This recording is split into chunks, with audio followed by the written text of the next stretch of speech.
الله الرحمن الرحيم الحمد لله رب العالمين والصلاة والسلام على سيد المرسلين وعلى آله وصحبه أجمعين۔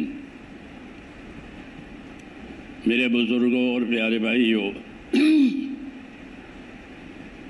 اپنی زندگی کی ذمہ داریوں کو سمجھنا اور سمجھ کر کے اس کے تقاضوں کو پورا کرنا، یہ مطلب ہے اس کام کا۔ یہ کام اللہ تعالیٰ نے جو دیا ہے امت کو، تاکہ امت کا ہر آدمی اپنی زندگی کی ذمہ داریوں کو سمجھے، جیسے ہم اپنی زندگی کی ضرورتوں کو سمجھتے ہیں۔ یہ ضرورت ہے، یہ ضرورت ہے، یہ ضرورت ہے، تو جیسے ضرورتوں کا ادراک ہے، ایسے ہی اپنی ذمہ داریوں کا بھی احساس کہ ہم یہاں ذمہ داری پر آئے ہوئے ہیں۔ جی ہاں، ہم یہاں ذمہ داری پر آئے ہوئے ہیں کہ ہماری یہاں ذمہ داری ہے، اور اللہ کی مدد اتنی ملتی ہے جتنی ذمہ داری پوری کی جاتی ہے۔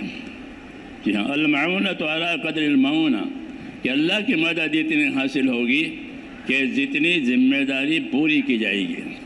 اس لیے اپنی ذمہ داریوں کو سمجھنا اور اپنی ذمہ داری سمجھ کر کے اس کو ادا کرنا، اور پھر اللہ تعالیٰ سے مانگنا، یہ ہے۔ اللہ نے یہ کام دیا ہے۔ مولانا الیاس صاحب رحمۃ اللہ علیہ فرماتے تھے کہ میں اس کام کو کار نبوت سمجھتا ہوں،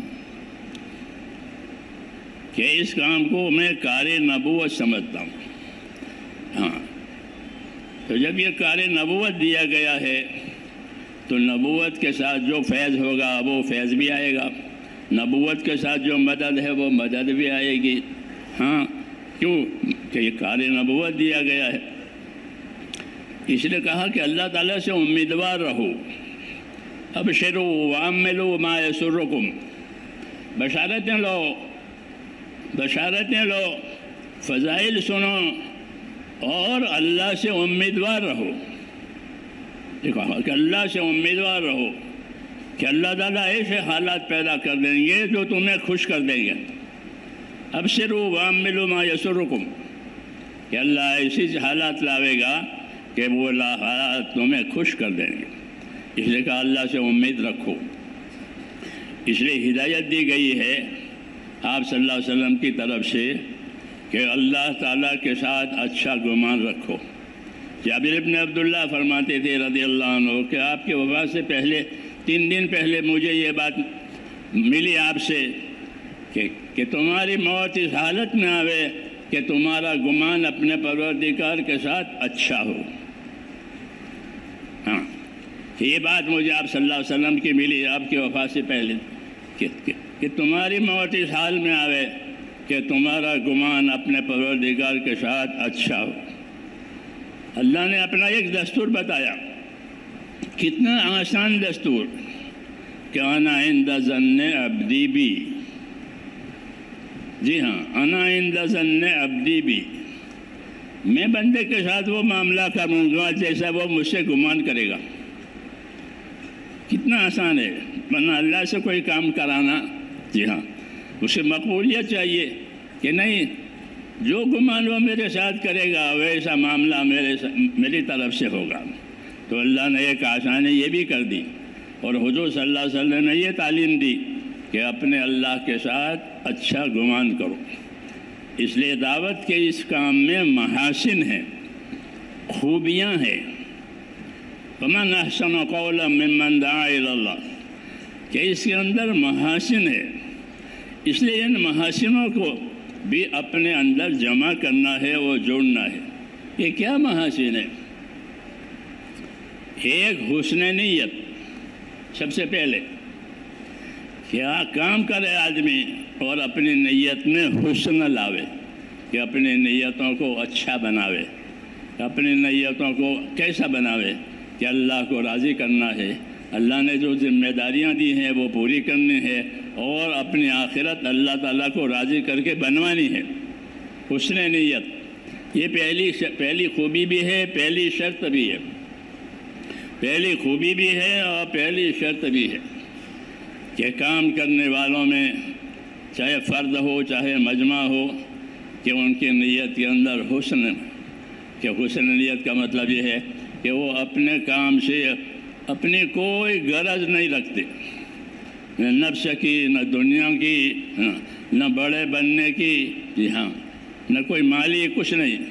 یبتغون فضلا من اللہ ورضوانا، صحابہ کی تعریف کی گئی ہے کہ یبتغون فضلا من اللہ ورضوانا، کہ یہ حضرات کیا چاہتے ہیں کہ یہ اللہ کا فضل چاہتے ہیں۔ فضل ایک ایسا کلمہ ہے کہ اس میں ساری چیزیں آ جاتی ہیں۔ فضل میں روزی بھی آ جاتی ہے، فضل میں تندرستی بھی آ جاتی ہے، فضل میں جنت بھی آ جاتی ہے، فضل میں سب۔ یبتغون فضلا من اللہ ورضوانا، کہ وہ اللہ تعالیٰ کے فضل اور اللہ کی رضا چاہتے ہیں کہ ہمیں اللہ تعالیٰ کا فضل مل جاوے، کہ فضل کے ذریعے سے ساری امیدیں پوری ہو جائے گی، بلکہ امیدوں سے بھی زیادہ ملے گا۔ اور سب سے بڑی چیز تو جو ہے وہ تو اللہ تعالیٰ کا راضی ہونا ہے، کہ اللہ راضی ہو گیا۔ ورضوان من اللہ اکبر، کہ اللہ راضی ہو گیا، کہ یہ سب سے بڑی بات ہو گئی۔ جی ہاں، کہ ایک اللہ ہے اور کوئی نہیں ہے کام بنانے والا، زمین آسمان کا مالک، کہ وہ راضی ہے کہ کافی ہو گئے۔ من اصلح ما بینہ و بین اللہ اصلح اللہ ما بینہ و بین خلقہ۔ حضور صلی اللہ علیہ وسلم نے یہ بات مدینہ منورہ میں جب آپ کا پہنچنا ہوا، وہ مجمع آیا، تو آپ نے ان کے سامنے جو بیان دیا تھا، پہلا بیان اس کا یہ ٹکڑا تھا کہ من اصلح ما بینہ و بین اللہ اصلح اللہ ما بینہ و بین خلقہ، من اصلح ما بینہ و بین اللہ اصلح اللہ ما بین خلقہ، کہ جو لوگ اپنا اور خدا کا معاملہ ٹھیک کر لیں گے تو اللہ ان کا اور مخلوق والا معاملہ ٹھیک کر دے گا۔ وہ حالات کا علاج بتایا۔ آدمی ہے دنیا میں، وہ حالات اس پر گزرتے ہیں، خوشگوار حالات بھی آتے ہیں، ناگوار حالات بھی آتے ہیں۔ جی ہاں، کبھی تنگی آ جاتی ہے، کبھی فراخی آ جاتی ہے، ہاں، تو وہ سب اللہ کی طرف سے ہے۔ ہاں، رات کو چھوٹا کیا اللہ نے، دن کو بڑا کر دیا، دن کو چھوٹا کر دیا، رات کو بڑا کر دیا، کہ قرآن پاک میں یولج اللیل فی النہار۔ تو کہا ایسے تمہارے حالات میں کبھی تنگی ہو جائے گی، کبھی حالات میں فراخی ہو جائے گی، یہ اللہ کی طرف سے ہے، کیونکہ حالات کا مالک اللہ ہے، اللہ کے سوا کوئی نہیں ہے۔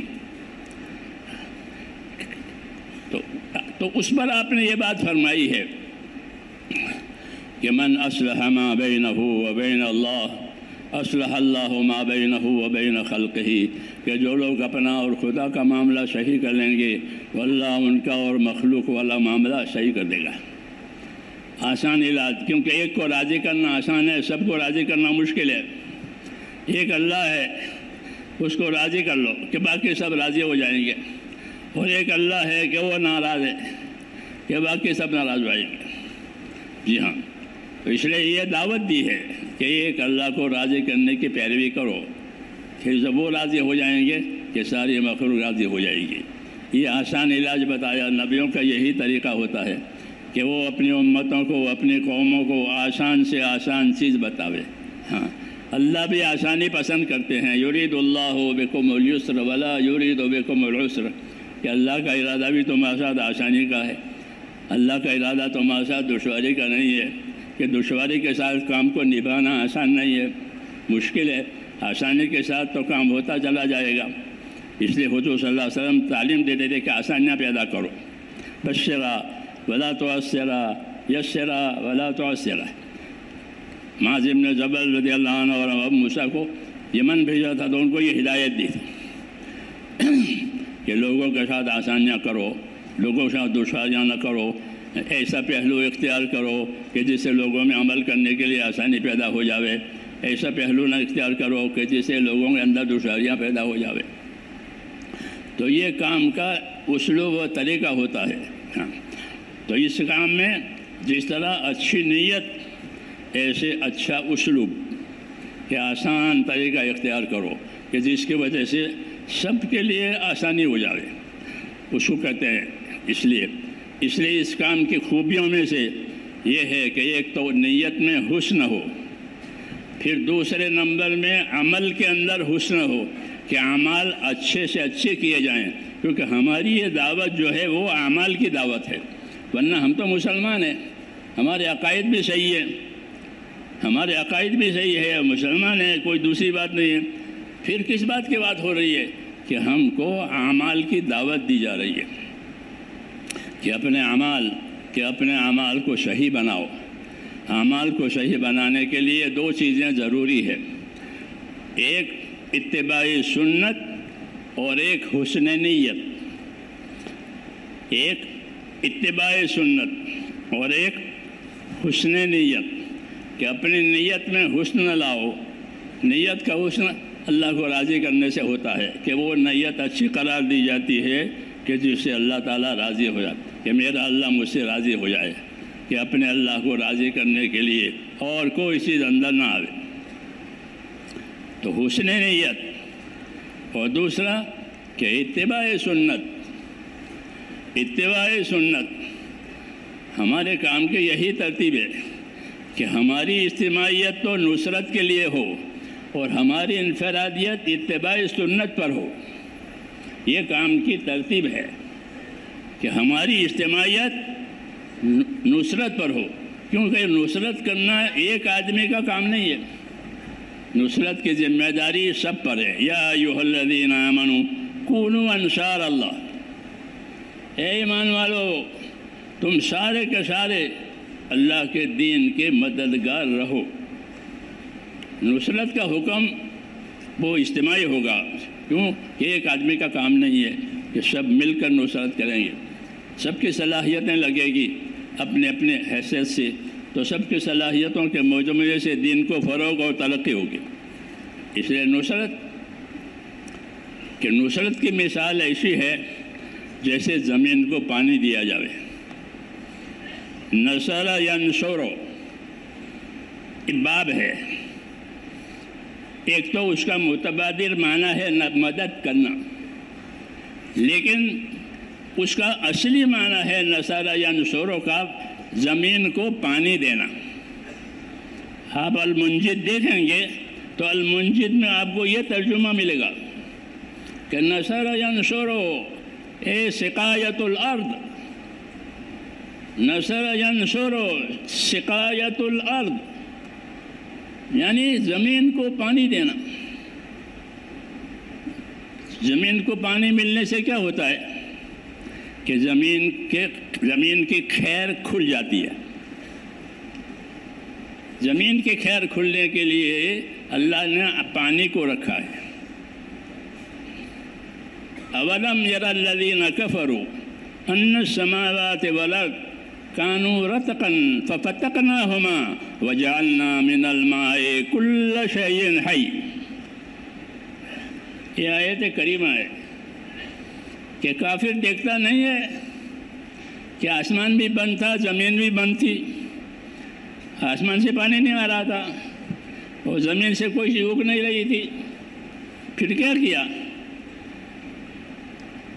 کہ زمین کو اور آسمانوں کو کھول دیا۔ اولم یر الذین کفروا ان السماوات والارض کانتا رتقا، رتق کے معنی بند ہونا، ففتقناہما، ہم نے ان دونوں کو کھول دیا، آسمان سے پانی آیا اور زمین نے اپنی خیرات ظاہر کر دی۔ ففتقناہما وجعلنا من الماء كل شيء حي، کہ پانی سے ساری چیزیں زندہ ہو گئی، اگ گئی۔ تو پانی کو اللہ نے ایسا ذریعہ بنایا ہے۔ تو نصر ہمیں پانی پہنچانے کا معنی ہے، یہ کیا نظم چاہتا ہے کہ نصر ینصر کے معنی سقایت الارض، کہ زمین کو پانی دینا۔ تو پانی سے سب چیزیں زندہ ہو جاتی ہے زمین کی، اور زمین کی ساری مخلوق جو ہے وہ پانی کی محتاج ہے۔ زمین کی مخلوق پانی کی محتاج ہے، حیوان ہو، انسان ہو، نباتات ہو، سب کو پانی کی ضرورت ہے۔ پانی آئے تو زمین کی آبادی، پانی نہیں تو زمین کی بربادی۔ تو دین جو ہے میرے دوستو وہ پانی کی طرح ہے کہ پانی آ گیا کہ اب ہر چیز کو حیات ملے گی۔ ہاں، ہر چیز کو حیات ملے گی، ہر چیز اپنا کام کرے گی، ہر چیز اپنا اثر دکھائے گی۔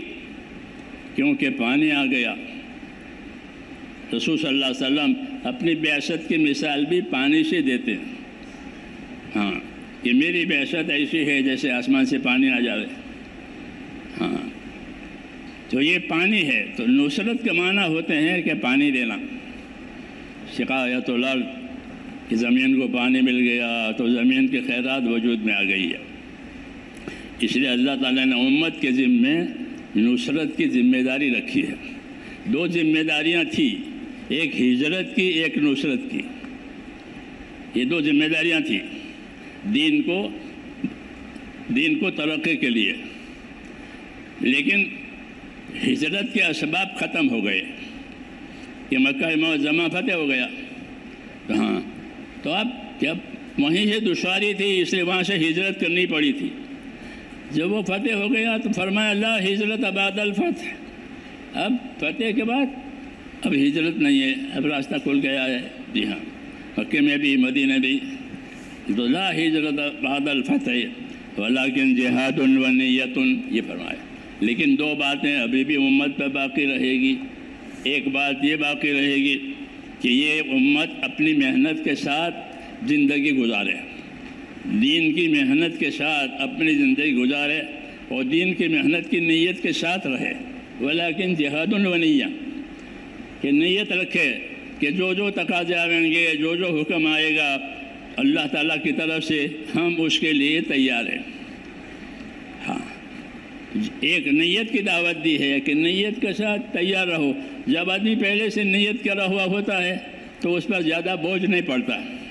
جی ہاں، کہ میرا پہلے سے ارادہ ہے، تو کہا کہ نیت کے ساتھ رہو۔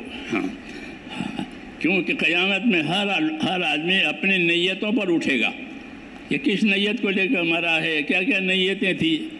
ثم یحشرون علی نیاتہم، کہ اپنے نیتوں پر اٹھیں گے لوگ۔ تو کہا ایک تو نیت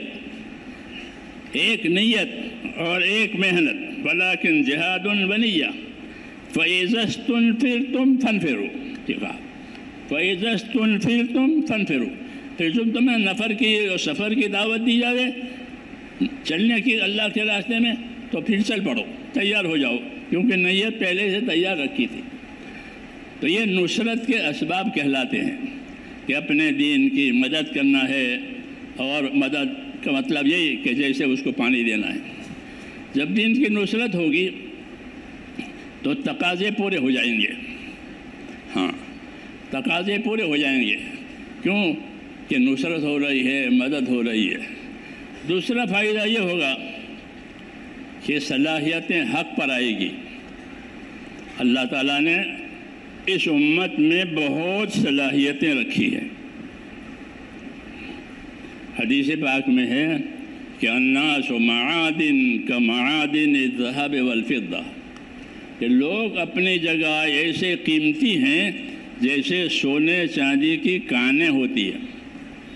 زمین میں سونا اور چاندی ہے، اس کی کان ہے، لیکن وہ سونا اور چاندی مٹی کے نیچے ہے، اس کا پتہ نہیں چلتا۔ جی ہاں، لیکن وہ جگہ بھی قیمتی ہے، اور اس وہ کان کھل جائے تو پھر کیا پوچھنا۔ تو ایسے ہی لوگوں میں صلاحیتیں ہیں، لیکن وہ صلاحیتیں دبی ہوئی ہے۔ کسی سے دبی ہوئی ہے کہ ایک تو اپنی خواہشات سے دبی ہوئی ہے، کہ خواہشات کا غلبہ ہے، خواہشات کا غلبہ ہے، مال کی محبت، اولاد کی محبت، دوسری محبتیں، جو یہ نالندہ سے حب و شہوات میں کہا گیا، تو بہت سی محبتیں اس کے نیچے وہ دبی ہوئی ہے۔ ہاں، صلاحیت اندر، ہاں، شہوتوں کے نیچے، اپنے اپنے تقاضوں کے نیچے۔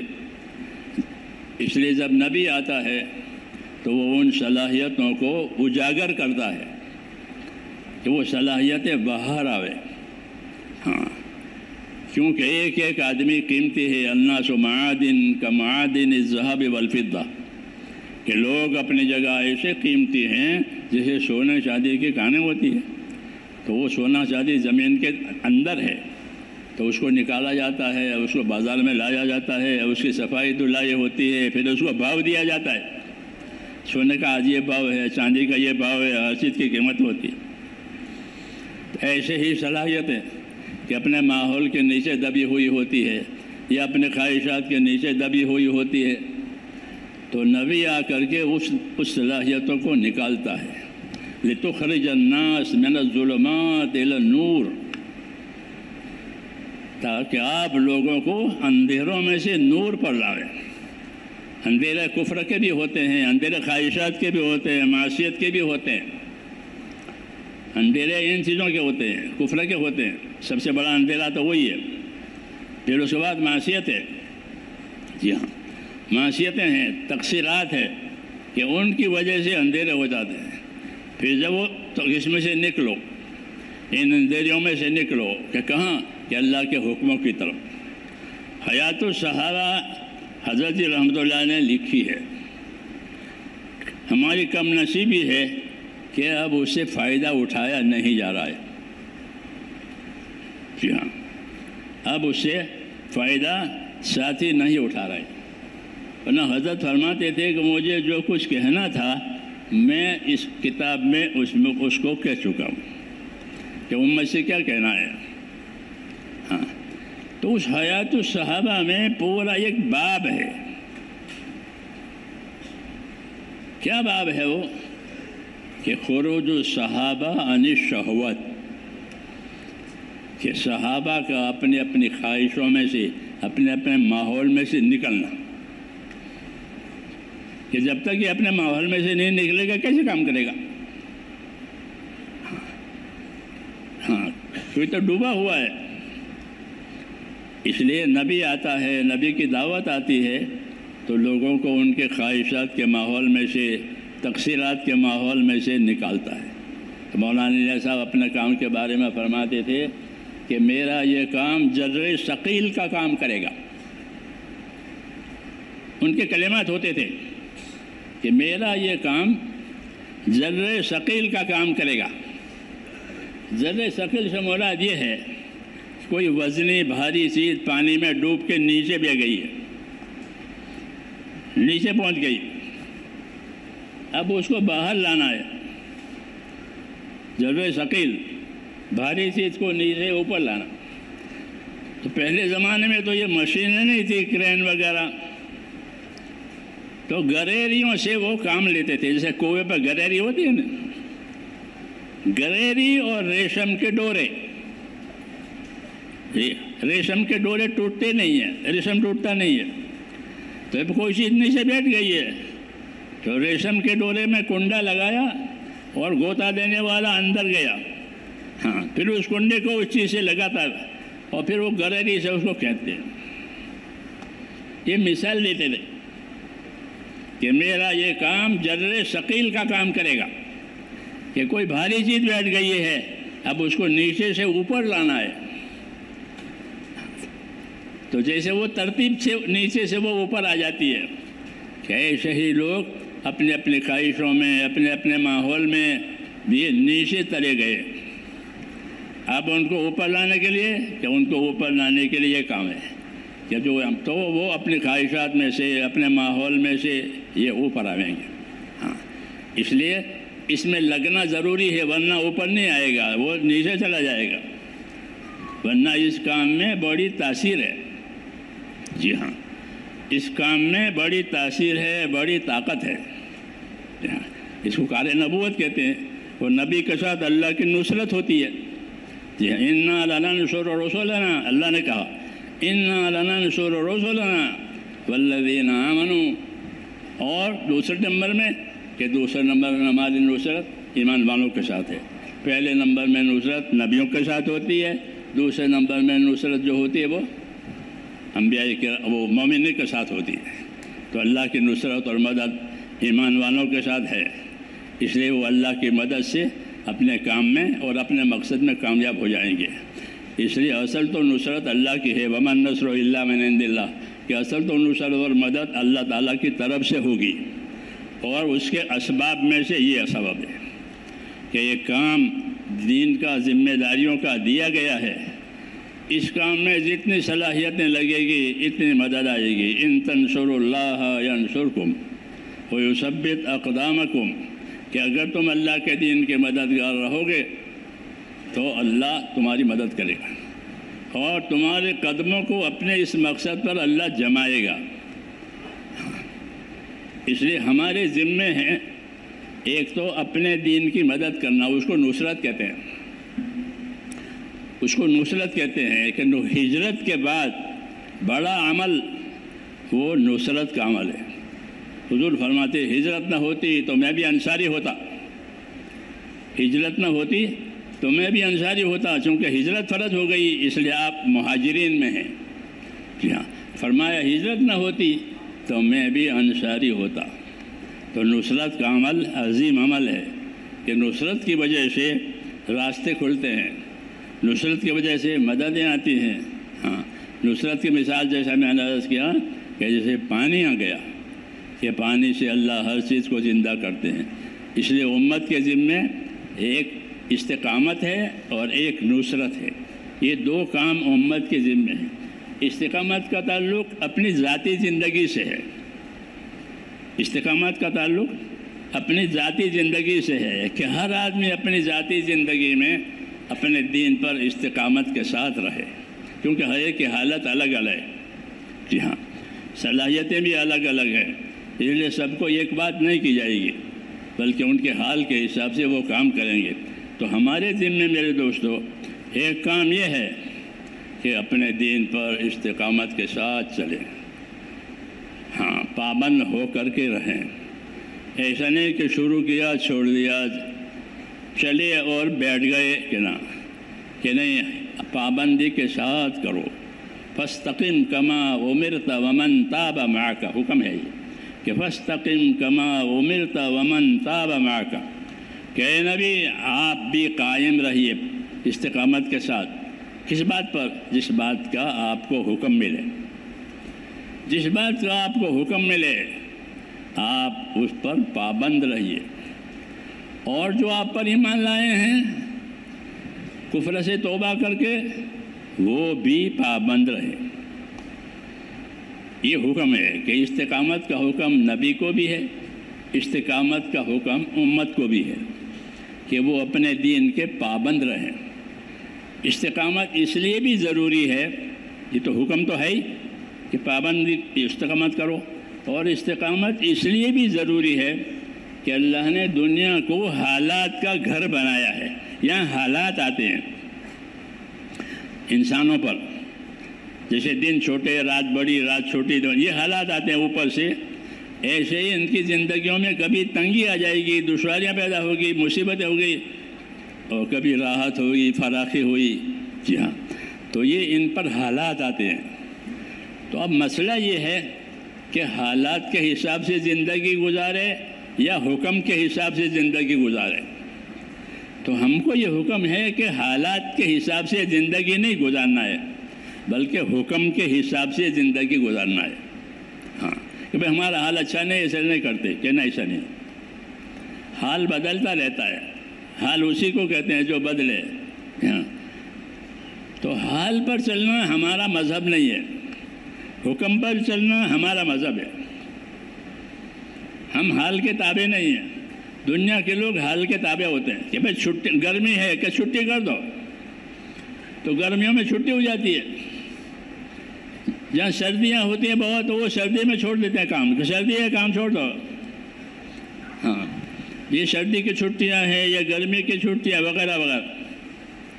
ہاں، آپ کے ہاں ایسا ہے کہ ہمارے ہاں ایسا نہیں ہے کہ ہم حال والے نہیں۔ حضرت فرماتے تھے ہم حال والے نہیں ہیں کہ اب سردی ہے چھوڑو، اب گرمی ہے چھوڑو، کہ ہم تو حکم والے ہیں۔ کیا والے ہیں؟ حکم والے۔ تو حکم والوں میں حال والوں میں کیا فرق ہے؟ کہ حال والا تو حال دیکھ کر چلے گا کہ ابھی حال ٹھیک نہیں ہے، کہ ابھی رہنے دو، جب حال اچھا ہو جائے گا جب کریں گے۔ ہمارے ہاں یہ ہے کہ ہم حال نہیں دیکھیں گے بلکہ حکم دیکھیں گے۔ ہاں، کہ حال یہ ہے حکم یہ ہے تو ہم حکم دیکھیں گے۔ ہاں، لیکن اللہ نے ایک چیز اور رکھی ہے کہ حکم تو ایک ہوتا ہے اور اس کے پورا کرنے کے طریقے بہت ہوتے ہیں۔ سمجھ میں آئی بات؟ حکم ایک اور پورا کرنے کا طریقہ ایک سے زیادہ. ہاں، جیسے ایک آدمی حکم دیا کہ نماز سے پہلے طہارت حاصل کرو، اب عذر ہے تو تیمم کرو، بدل گئی. جی ہاں، اور دھو نہیں سکتے کہ مسح کر لو. یہ مثال ہے کہ حکم تو ہے لیکن حکم پورا کرنے کے طریقے متعدد ہیں. تو متعدد طریقوں کی وجہ سے یہ چیز آسان ہو جاتی ہے. جیسے کسی مکان میں آنے کے ایک ہی دروازہ ہو اور مجمع کو آنا ہے تو دشواری ہوگی، لیکن بہت سے دروازے رکھے ہیں تو آسانی سے مجمع پہنچ جائے گا، اس دروازے سے اس دروازے سے اس دروازے سے. تو حکم ایک ہوتا ہے اور پورا کرنے کے طریقے متعدد ہوتے ہیں. سمجھ میں آئی نا بات؟ ہاں، اس لیے مذہب میں تنگی نہیں ہے. تنگی ہے ہماری نادانی اور جہالت کی کہ ہم نے اپنا دین سیکھا نہیں، ورنہ دین میں کوئی تنگی نہیں ہے. جی ہاں، حکم ایک ہوتا ہے، طریقے بہت ہوتے ہیں. جی ہاں، طریقے بہت ہوتے ہیں. علاج کے بھی بہت طریقے ہوتے ہیں، دوائی کھانے کے بہت طریقے. آپ کے پیٹ میں دوائی 4 طریقے سے جائے گی، گولی کی شکل میں، پھانکی کی شکل میں، پینے کی شکل میں، چاٹنے کی شکل میں. یہ میں نے پہلے بھی کہا تھا. ہاں، اگرچہ ابھی موجودہ علاج گولیوں پر جائے گا، ٹیبلٹ کھاؤ بھائی، ورنہ ہمارے ہاں طب میں یہ ہے کہ 4 طریقے سے دوا اندر جاتی ہے. کبھی پھانکے گا، کبھی چاٹے گا، کبھی پیے گا، کبھی گولی ہے تو نکلے گا. جی ہاں، تو ایسے ہی دین میں حکم ایک ہوتا ہے لیکن عمل کرنے کے طریقے متعدد ہوتے ہیں. اس لیے آسانی ہو جاتی ہے کہ اس طریقے سے نہیں تو اس طریقے سے. جی ہاں، لیکن دین سیکھنا ضروری ہے. جب دین نہیں سیکھیں گے تو لوگ اپنے اندر تنگی محسوس کریں گے. یہ کام بہت مشکل ہے، دین کا کام بہت مشکل ہے. یہ تو ظاہر بات ہے کہ بغیر سیکھے تو ہر کام مشکل ہے.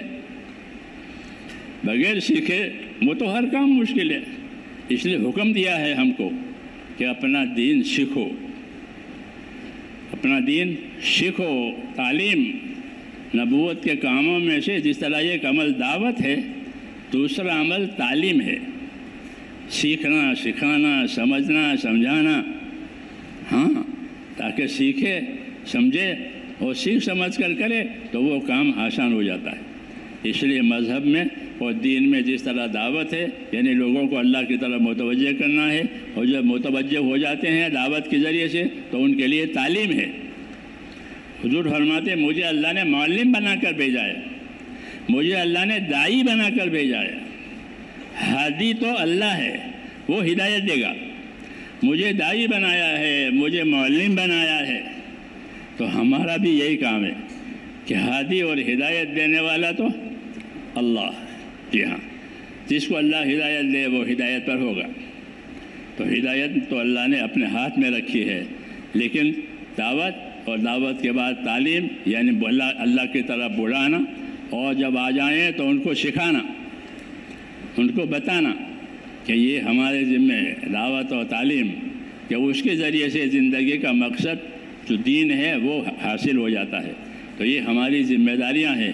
اس امت کو دعوت کی ذمہ داری دی ہے، اس امت کو تعلیم کی ذمہ داری دی ہے، تاکہ یہ دین آگے چلتا رہے. اس کو نصرت کہتے ہیں کہ دعوت بھی دو، سیکھو اور سکھاؤ، ہاں، پوچھو، یاد کرو، وغیرہ وغیرہ. ہاں، تاکہ کام جہالت پر نہ گزرے. ہاں، دین نہیں ہوگا تو کام جہالت پر ہو جائیں گے، زندگی غفلت پر ہو جائے گی. علم و ذکر جہالت اور غفلت کا توڑ ہے. علم و ذکر جہالت اور غفلت کا توڑ ہے کہ جہالت کے جواب میں علم آیا، غفلت کے جواب میں ذکر آیا. علم و ذکر تو ہمارا تیسرا نمبر ہے. یہ ریل کی پٹری کی طرح سے ہے. دو علم و ذکر، جیسے ریل کی 2 پٹری ہوتی ہے کہ ریل اسی پر چلے گی، اس کے بغیر ریل نہیں چل سکتی، پٹری کے بغیر. تو مسلمان کی زندگی ہمیشہ علم و ذکر پر ہی ہوگی. علم و ذکر کے بغیر اس کی زندگی نہیں ہے. اگر یہ علم و ذکر سے نیچے اتر گیا تو پھر اس کی زندگی بے دینی کی زندگی ہے. جیسے ریل پٹڑی سے اتر گئی تو وہ ڈھیر ہو جائے گی، جائے گی نہیں، اب پٹڑی سے نیچے اتر گئی ہے. اس لیے علم و ذکر جو ہے وہ تو زندگی کے سارے حالات کے ساتھ ہے. تیسرا نمبر اس کی طرف سے بہت کوتاہی ہے. جی ہاں، حالانکہ اس تیسرے نمبر کو حرکت کے ساتھ رکھا ہے کہ حرکت کرو تاکہ تیسرا نمبر بھی حرکت کرے. علم حرکت کرے، ذکر حرکت کرے. جی ہاں، حرکت کے ساتھ ان چیزوں کو دیا گیا ہے. تو حرکت کے ساتھ کیوں دیا گیا ہے کہ اس میں اس کا تعدیہ، اس کا آگے بڑھانا، اس کا تعدیہ اور اس کا آگے بڑھانا یہ حرکت پر موقوف ہے. کہ حضور صلی اللہ علیہ وسلم نے امت کو حرکت دی ہے پہلے دن سے. ایک آدمی کلمہ پڑھتا تھا، ایمان لاتا تھا تو اس کو دے کہ اپنے قبیلے میں جاؤ، اپنے قبیلے میں جا کر یہی بات کرو، اپنے قوم میں جاؤ اور جا کے یہ بات کرو. تو حرکت دی ہے. ہاں، اور حرکت دے کر دوسروں میں دین لانا اور اپنے دین پر قائم رکھنا، اپنے دین پر قائم رہنا، یہ دو کام. تو اسلام کی مثال ایسی ہو گئی جیسے چکی ہوتی کہ چکے کے دو پارٹ، ایک پارٹ حرکت کرتا ہے، ایک پارٹ ثابت رہتا ہے. چکی ایسی ہوتی ہے نا، اب تو لوگوں نے چکیاں نکال دی ہے، مثال سمجھانے کی مشکل ہو گئی. جی ہاں، لیکن چکے کے دو پارٹ، ایک حرکت والا، ایک ثبات والا. کہ اسلام میں یہی بات ہے کہ حرکت کرو تاکہ اور اناج آوے اور آٹا بنے. جی ہاں، اور پھر اپنی بات پر، اپنے دین پر قائم رہو. تو حرکت بھی ہے، دعوت بھی ہے، تعلیم و تعلم بھی ہے، اور اپنی بات پر قائم رہنا بھی ہے. اس لیے کہتے ہیں اسلام کی مثال چکی کی ہے. حدیثوں میں ہے کہ عنقریب اسلام کی چکی چلے گی. ہاں، یعنی یہ پھیلے گا. جی ہاں، چکی چلتی ہے تو چاروں طرف آٹا گرتا ہے. جی ہاں، تو ایسے کا دین کہ چکی چلے گی اس کی اور یہ دین پھیلے گا. تو حضور صلی اللہ علیہ وسلم نے میرے دوستو حرکت بھی دی ہے اور ثبات قدمی کی تعلیم بھی دی ہے کہ حرکت میں بھی رہو اور اپنے اندر ثبات قدمی پیدا کرو کہ ایک ایک عمل پر زمانہ گزر جائے اور وہ عمل نہ چھوٹے. ہاں، اس لیے ہمارے کام میں صرف حرکت نہیں ہے، حرکت کا نمبر 6 ہے. ہمارے حضرت فرماتے تھے کہ حرکت تو 6 نمبر پر ہے، باقی 5 کہاں گئے؟ باقی 5 کہاں گئے؟ ہاں، کہ ایمان میں قوت پیدا کرنا ہے لا الہ الا اللہ کے ذریعے سے، اس کی دعوت کے ذریعے سے، اس کے تقاضوں کے ذریعے سے، کہ اپنے اندر ایمان کی قوت پیدا ہو. ایمان کی قوت پیدا ہوگی تو آدمی حرام سے بچے گا. ایمان میں قوت پیدا نہیں ہوئی تو حرام سے بچنا آسان نہیں ہے. ہاں، یہ قاعدہ جب تک مسلمانوں میں ایمان میں قوت نہ آئی، حرام چیزیں ان پر حرام نہیں ہوئی. وہ پیتے بھی تھے اور نماز میں آتے تھے. اس لیے ان کو کہا کہ نماز کے وقت مت پیا کرو، لا تقربوا الصلاۃ وانتم سکارا. ہاں، نماز کے وقت میں نہ پیا کرو. یہ نہیں کہا کہ مت پیو، کیوں کہ وہ پینے کے عادی ہیں، ابھی ان میں طاقت نہیں پیدا ہوئی ہے کہ یہ چھوڑے. ہاں، تو یہ کہا کہ نماز کے وقت میں مت پیا کرو. تو حرام چھوڑنا یہ ایمان کی طاقت پر موقوف ہے کہ جتنا امت میں حرام ایمان کی طاقت پیدا ہوگی ان کی زندگیوں میں سے حرام نکلے گا. کیونکہ حرام میں کثرت بھی ہوتی ہے اور لذت بھی ہوتی ہے. حرام میں کثرت بھی ہوتی ہے، حرام زیادہ ہوتا ہے اور لذیذ بھی ہوتا ہے، کڑوا کسی کو نہیں لگتا. ہاں، اس لیے حرام میں زندگیاں مبتلا ہوتی ہے. جی ہاں، تو ایمان کی قوت کے ذریعے سے حرام میں سے نکالا. اتق المحارم تکن عابد الناس، حدیث میں کہ اتق المحارم تکن عابد الناس، کہ تو حرام سے بچ جا پھر تو خدا کا سب سے بڑا عبادت گزار ہے. کہ حرام سے بچنے والا سب سے بڑا عبادت گزار ہے۔ ہاں، کیونکہ حرام سے بچنا جو ہے وہ ایمانی طاقت پر موقوف ہے۔ حضور صلی اللہ علیہ وسلم نے محمد کو ایمانی طاقت پیدا کرنے کے لیے، اطاعت کی استعداد پیدا کرنے کے لیے آپ نے محمد کو پہلے ہی دن سے حرکت دی ہے کہ جتنا دین ہے اتنا دین لے کر حرکت کرو۔ دین اترتا گیا، پھر حرکت ہی بڑھتی گئی۔ جی ہاں، تو حرکت دی تھی کہ جو ایمان لاتا تھا وہ دوسرے کے ایمان کے لیے حرکت کرتا تھا، دوسروں کو ایمان کی دعوت دیتا تھا۔ تو یہ حرکت بڑھائی۔ دوسرے نمبر میں کہ دوسرے نمبر میں آپ نے امت کے اندر عبادت کا ذوق شوق پیدا کرایا۔ کیا پیدا کرایا؟ وہ ہمارے اندر نہیں ہے عبادت کا شوق۔ صحابہ کرام نے جس طرح دعوت اور دین کی محنت کا غلبہ تھا، ایسا ان کے اندر عبادت کا بھی ذوق تھا۔ عبادت ایک انفرادی چیز ہے، تو یہ کثرت سے عبادت کرنے والے تھے، کثرت سے عبادت کرنے والے۔ جی ہاں، رات میں اور دن میں تراہم رکعا سجدا یبتغون فضلا من اللہ ورضوانا، کہ تم اصحاب محمد کو دیکھو گے تو رکوع سجدوں میں پاؤ گے۔ یہ اصلی مزاج ہے، کیونکہ دعوت عبادت کی ہے۔ ہم لوگوں کو کس چیز کی دعوت دیتے ہیں؟ کہ اللہ کی عبادت کی دعوت دیتے ہیں۔ یا قوم اعبدوا اللہ، سب نبیوں نے کہا دعوت عبادت کی ہے۔ تو جس طرح دعوت کا کام بڑھے، ہماری انفرادی زندگیوں میں عبادت بھی بڑھے۔ ہاں، صحابہ کرام کی عبادتیں کثرت سے تھی۔ فرائض تو فرائض ہیں، جی ہاں، اس کے علاوہ نوافل میں بھی کہ نوافل کی کثرت۔ تو اس کام کا اثر ہے کہ جب یہ کام ہضم ہوگا تو عبادتیں بڑھ جائے گی۔ عبادت نہیں بڑھ رہی ہے، معلوم ہوا ابھی ہضم نہیں ہوا ہے۔ ہاں، ورنہ اللہ نے انسانوں کو، جناتوں کو عبادت کے لیے پیدا کیا ہے۔ اصل تو عبادت ہے، اسی کی دعوت ہے۔ تو اس دعوت کے ذریعے سے عبادت کا ذوق شوق بڑھ جاوے۔ ہاں، کہ صحابہ کرام کی پیشانیوں پر سجدوں کے ایسے نشانات پڑ جاتے تھے، حضرت علی فرماتے ہیں جس طرح بکری کے گھٹنوں پر ہوتے ہیں۔ بکری کے گھٹنے دیکھے آپ نے؟ بکری کے گھٹنے خاکی ہو جاتے ہیں، گھس کر۔ ہاں، کہ مثل رکب المعز، کہ بکری کے گھٹنوں کی طرح سے ان کی پیشانیاں، یہ کہتے تھے۔ تو کتنی عبادت کی ہوگی کہ سجدوں کے ایسے قوی نشانات پڑ گئے، مثل رکب المعز، کہ بکری کے گھٹنوں کی طرح سے۔ تو اس کام میں ایک یہ بھی ہے کہ عبادت بھی ہماری زندگی میں کثرت سے ہو، خالی پھرنے پر گزارا نہ کریں، نکلنے پر گزارا نہ کریں۔ نکلنا تو اسی کے لیے ہے کہ زندگی بندگی بنے۔ زندگی کیا بنے؟ زندگی بندگی۔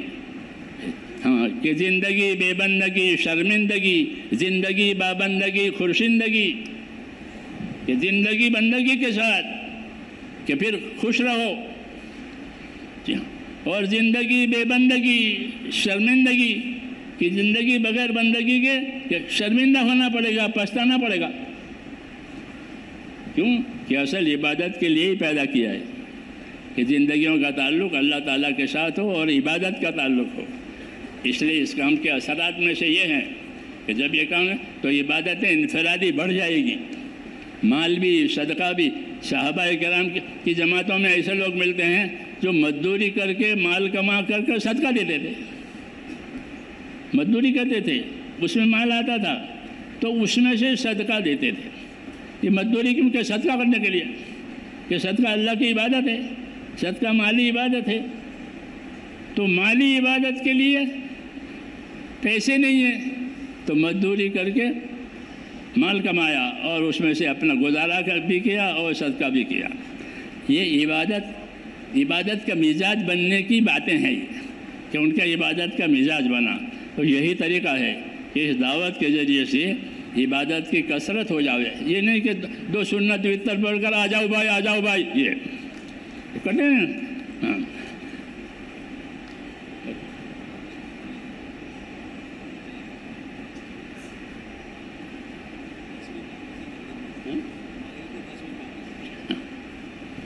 انہوں نے مجھ کو لگا دیا.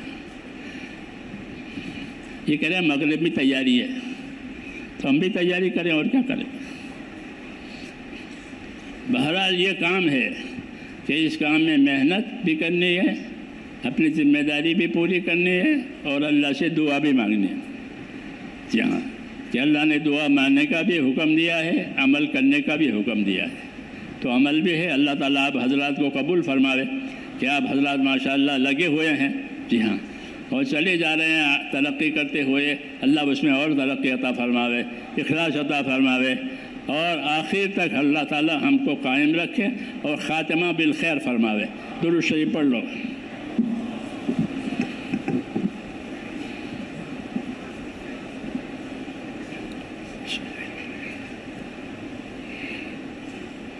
اللهم صل على سيدنا محمد وعلى آل سيدنا محمد كما صليت على إبراهيم وعلى آل إبراهيم إنك حميد مجيد. اللهم بارك على سيدنا محمد وعلى آل سيدنا محمد كما باركت على إبراهيم وعلى آل إبراهيم إنك حميد مجيد. اللهم اجعلنا نبينا محمدا صلى الله عليه وسلم بما هو أهله واجعل الأنبياء كلهم خيرا وسلام على المرسلين والحمد لله رب العالمين. ربنا ظلمنا أنفسنا وإن لم تغفر لنا وترحمنا لنكونن من الخاسرين. ربنا إننا آمنا فاغفر لنا ذنوبنا وقنا عذاب النار. اللهم اغفر لي ولوالدي واغفر يا رب لجميع المؤمنين والمؤمنات والمسلمين والمسلمات الأحياء منهم والأموات ولإخواننا الذين سبقونا بالإيمان ولا تجعل في قلوبنا غلا للذين آمنوا ربنا إنك رؤوف رحيم. اللهم اشرح صدورنا للإسلام. اللهم حبب إلينا الإيمان وزينه في قلوبنا وكره إلينا الكفر والفسوق والعصيان. اللهم اجعلنا من الراشدين. اللهم اجعلنا من الراشدين. توفنا مسلمين والحقنا بالصالحين غير خزايا ولا ندامى ولا مفتونين. اللهم آتنا أفضل ما تؤتي عبادك الصالحين وآتنا أفضل ما تؤتي الناس من المال والأهل والولد غير ضال ولا مضل. اللهم اجعل الحياة زيادة لنا في كل خير واجعل الموت راحة لنا من كل شر. ربنا آتنا في الدنيا حسنة وفي الآخرة حسنة وقنا عذاب النار. وصلى الله تعالى على خير خلقه محمد. سبحان ربك رب العزة عما يصفون وسلام على المرسلين.